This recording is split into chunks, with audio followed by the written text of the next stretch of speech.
am debating whether or not I should keep dating white people. I haven't quite decided yet. See, the last guy I went on a date with asked of my ethnicity and I let him guess. He did not get it right. I tell him that I'm Indian, Punjabi specifically, as well as British. He's confused when I say that although I am English, I am not half white. Just that my grandfather traded curry for custard and cake, and a few decades later my father traded that for Nanaimo and beavertail. As if I am any less British than John, Jacob, and Jack just because I am the color of Darjeeling. On our date, I sip at Earl Grey. He talks about how he prefers chai tea without realizing that chai means tea, and in Punjabi we don't say chai, we say cha, so this entire thing is messy. He cuts into a stale donut. Strawberry jam oozes from his core as he lays out the fractions of his heritage. He is 1/8 this, 7/15 that, 3/18 this. I think about how I too share his fractured background. If you cut into me, you would find streams of European blood oozing from my core. I have the genetic makeup of colonizers too. I am red wine flowing from the open wounds of little Indian girls worth French.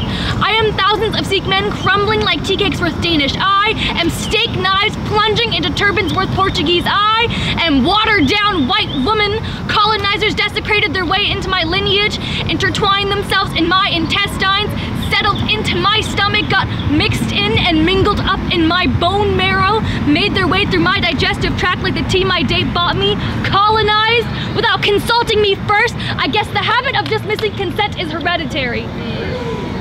On our date, I watch his hands grasp his coffee cups. I try to imagine them touching me and I feel uneasy, unsafe, unnerved. Across the table, his breath smells like my temples being burned to a crisp.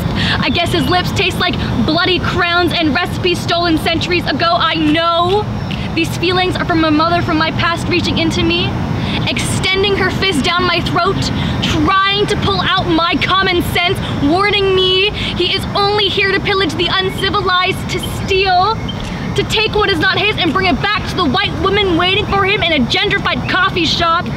The woman who waits his table and helps him give birth to his illegal immigrant ideology. I may be immigrant, child of trespassers, child of kitchen staff and scrubber of coffee shop floors. I may be birther of bohemian, creator of children who will never be welcome anywhere. But you are what forced my flesh out of my motherland to begin with. What got my grandfather to trade curry for custard. On our date, he tells me that I look like I could be half white, as if that is a compliment. As if being part victim and part abuser is beautiful. As if colonized is the new sexy. As if being the same color as the people who plundered my village is ideal. Maybe that's why my people wear white to funerals. I am a walking funeral pyre. I am the death of my people over and over and over again. On our date, he expects me to enlighten him on a millennia's worth of history. Instead, I explain that I'm not the fucking mouthpiece for all of Asia. Yes, India is in Asia. I am Asian. I have to draw a map on the lightest side of my hands for him to follow along with. I tell him I am not the resting place for his white guilt. I will not carry it above my head like brass pots my grandmothers used to carry water in. I am tired of dating white people who think I need validation from someone who looks like they grew up on merchant sailing ships. People who look like settlers. I am not gonna settle any longer. On our date, I tell him that picking up the tab is not the first step towards reparations against me and my people. He pauses. The air in the coffee shop is tense.